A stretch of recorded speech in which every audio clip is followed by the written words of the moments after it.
आपण प्रजासत्ताक दिन का साजरा करतो? प्रजासत्ताक याचा साधा सोपा अर्थ म्हणजे प्रजेची सत्ता.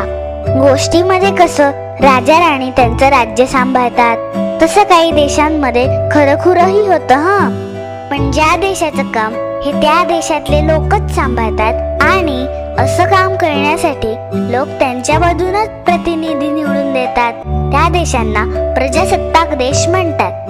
आपल्या भारत देशाला 1947 साली इंग्रजांपासून स्वातंत्र्य मिळालं, पण देशातल्या एवढ्या सगळ्या लोकांना एकत्र घेऊन काम करायचं म्हणजे काही नियम आखणे गरजेचे होते. डॉक्टर बाबासाहेब आंबेडकर यांच्या नेतृत्वाखाली खूप अभ्यास करून एक नियमावली बनवली गेली. या नियमावलीला संविधान असं म्हणतात.